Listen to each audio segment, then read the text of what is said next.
a world that is constantly saying, I want more. I think what happens to us when we get older, right? Mm-hmm. We know what we want and we don't want. When I turned 50, life cleared up for me. Mm-hmm. Like, it's clear. Well, you heard just a little bit of the interview I did with Dawn Staley. Coach Staley built a championship program, becoming one of the most powerful voices in sports and inspired young women far and beyond the basketball court. I sat down one-on-one with Coach Staley at the 2026 Black Expo to talk about fair pay, lessons she learned growing up in Philly, and why knowing your self-worth matters now more than ever. Take a listen. So I want you to talk to us about how did you discover being enough, and how do you carry that with you now when we live in a world that is constantly saying, I want more? I think what happens to us when we get older, right? Mm-hmm. We know what we want and we don't want. When I turned 50, life cleared up for me. Mm-hmm. Like, it's clear. This is what I like to do, right? And I'm gonna keep doing it. This is what I don't like to do, and I'm not doing it. Like, I think when young people or anybody, when you get to know who you are, right, and what you want and don't want, and be unafraid of speaking on that, you've arrived. And if you could get there before 50, your life clears up, and it's much more simple when it's like that. It is when you are trying to please this person and that person and this person and that person. You're trying to, you can't do it all. I think what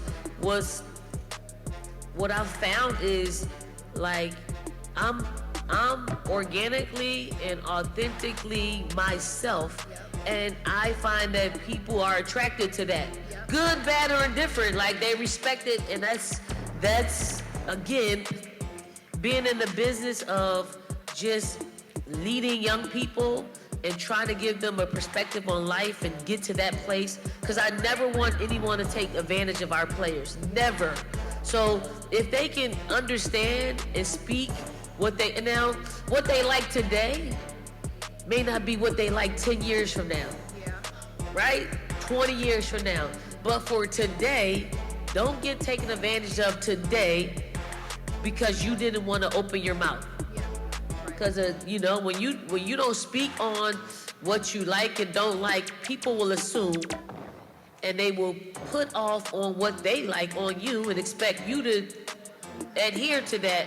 And it's really conversations. I'm big on communicating, like clear communication. I condition our players to handle that, and in turn I condition myself to handle whatever comes out of their mouth. Because I rather them have, and I'm gonna say this, I'd rather them have disrespectful communication than no communication. Because you can fix disrespectful communication. You can't fix when they don't communicate with you. When you're just trying to understand who they are and they're looking at you like I will take that. A sucking of the teeth means you heard me. Like, you got a reaction. You heard what I said, right? You may not like it, and then we'll say, why'd you suck your teeth? And I need you to use words. And that's how I get them to just talk. Like, you could deliver it a little bit differently, but if you could just say what you're feeling and what you want to do and what you want to accomplish in life, that's half the battle. Absolutely. And I think that actually transitions great into my next question. So talking about equal pay, you once said, I was willing to risk it all because I knew it was the right thing to do, not just for myself, but for other women to know their worth.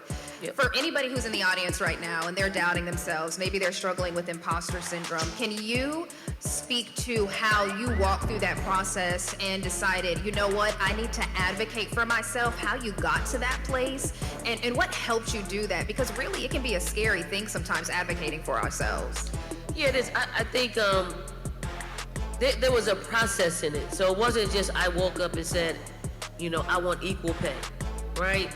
I mean, you look at over, like historically speaking, if you compare, like I'm in competition, like, and it's healthy competition. It's healthy, like, if you look at the sustained success that our women's basketball program has had over the past, I would say, 12 years, right?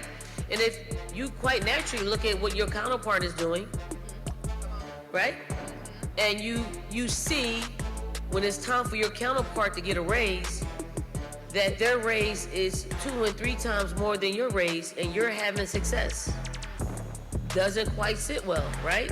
And it's not just once, it's not twice, it's multiple times, and then you pocket it, because you don't act, it's not knee-jerk.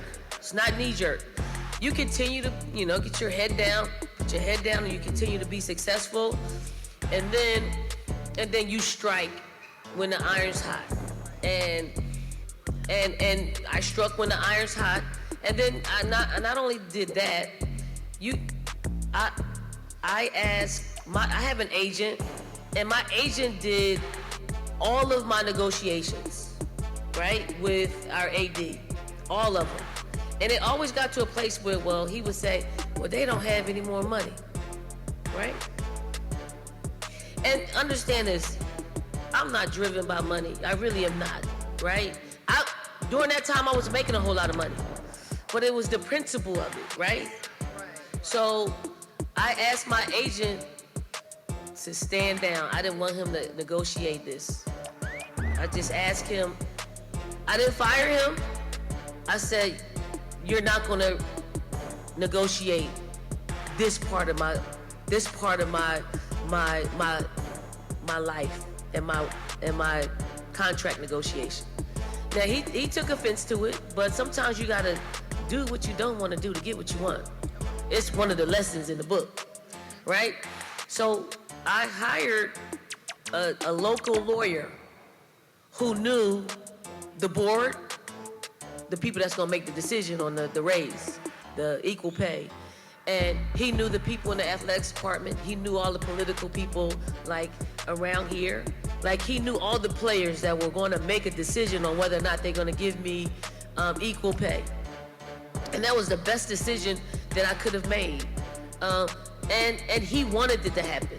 Like, he believed that I should get what I was asking for. And when you have people who believe in it, and he's a mover and shaker in this community, I had to act on it. And it was actually a lot cheaper to do it that way than to do it the other way, because it's just a one-time thing. Agents you have to pay yearly. A lawyer you have to pay once, right? And it took about 6 months to get it done. 6 months. You know how quickly it takes for a men's basketball coach to get a raise, the football coach to get, you know how long it takes? Not long at all. Not long at all. Not long at all. But you have to be patient.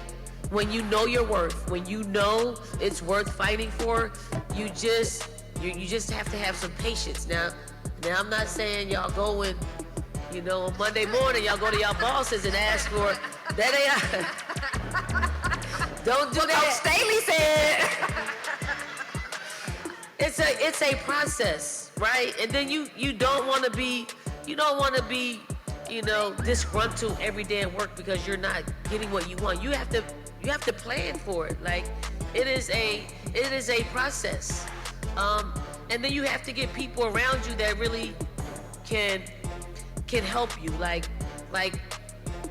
I was at this luncheon, and I always forget her name.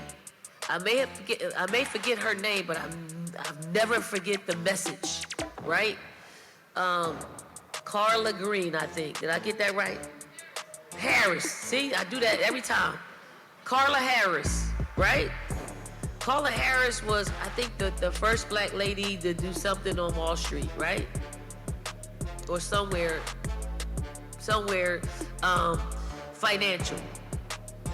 So I took from her talk. She said there are mentors, okay? Damn, what's it? Mentors and what's the other word, girl? Huh? Yeah. See, that's why you got to keep people around you. It happens to you, y'all. Mentors and sponsors in your life. Mentors are people who you're people every day.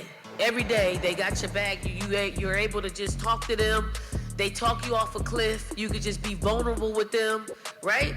Everyday people in your life, right? And then there's sponsors. Sponsors are people who are in the room where the decisions are being made. You got to get a sponsor in your life, like you do. Like I tell my players this all the time. Your mentors are people like your parents, your trainers, you know, just your friends that you talk to that just build you up and you can talk to them. Sponsors are assistant coaches. Assistant coaches, like, because we meet every day. And if assistant coach is talking about you and the work ethic and the time that you're putting in and the extra, you know, that helps me make a decision on whether or not I can play you more than I want to play you. Because you got somebody that's sponsoring you in the room, that's making sure that if there's a promotion going on, they got your back. So you got to have both of those people in your life in order for you to just keep your equilibrium in a place where you're not just going into the workplace, kicking the door down, saying, I'm demanding a raise. And so you just got to have, sometimes you have people to speak up for you. It sometimes comes off a little bit better. Because I'm on one right now. Listen, I'm taking notes. Because in some decisions that you have to make, there's an emotional piece attached to it, right? You get emotional, but when the emotions die down, you're left with facts, right? The facts will speak for themselves. The emotions can speak from some other place, like anger, right? You can be angry about something, but when you calm down and you start looking at the facts are going to tell the story, right? And it is. That's why I like to give myself a place to be angry and to just get it out, and then I feel better looking at the facts once my anger subsides. So just understand in every argument that you have with anybody, the biggest or the smallest argument, there's emotion and there's facts. And you got to just work through it and understand that. I love that. I was once told you never want to make permanent decisions off of temporary emotions, and that's exactly what you just said. All right, so we have about 1 minute left, and so this is the question. Well, we were having fun. I know, right? But I'm getting a rap signal, and I don't want to get in trouble. So this is the last question I want to end with. So I don't know if people know this about you, but you talk about it in you're a natural introvert, right? Which is it's hard to believe because, I mean, you're giving everybody game in front of like dozens of people right now, doing it so well. But I want to talk about this.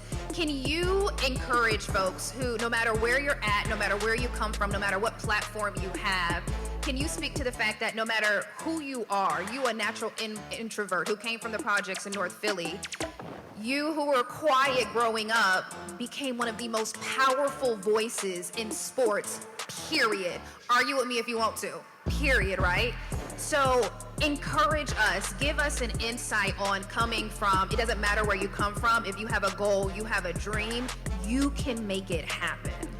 Yeah, I mean, let me just say this, and I learned this from being here in South Carolina.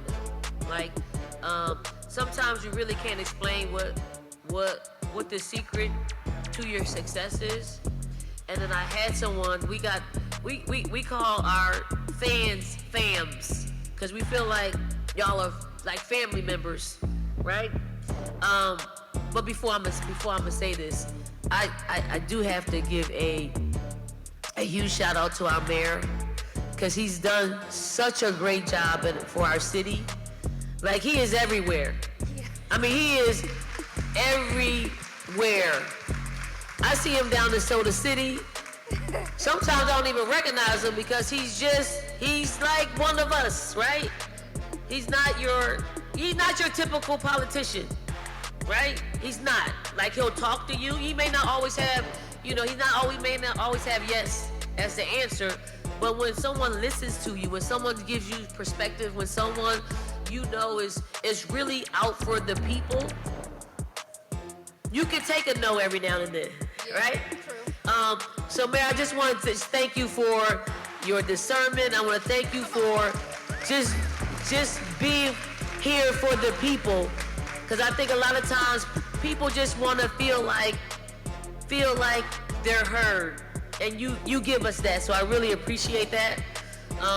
You not only give, I mean, the mayor is responsible for my statue. And I really didn't want a statue. I did not. But it looks so good. Yeah, my knee-jerk reaction was no. I don't. No. Asia Wilson should have the only statue in this city. And then when he explained to me that women around the world are like, we get 4% of all statues bestowed on us around the world. 4%. And if it's a black woman, it's probably cut that in half, like 2%. So the mayor's vision and perspective on this was, won me over, right? And the stats behind it won me over. And I just think it's awesome. Sometimes I walk a lot around the city, and sometimes I do walk past the statue, and I really can't believe it's me, right? But let me get back to answer your question, and that is, I think a lot of my success and a lot of your success can come from this one. This is the easiest thing that you could do in life, right? And one of our fams gave me this quote. He got it from his grandmother. His grandmother used to tell him all the time, when you treat people good, they treat you better. Come on. That sums up my entire career. Not just here in South Carolina, like my entire basketball career, because I've always been one that no matter who you are, no matter what you do, I've always treated you with the ultimate respect. And I'm gonna say this too, that I'm closest with the people who clean our offices, because they know everything.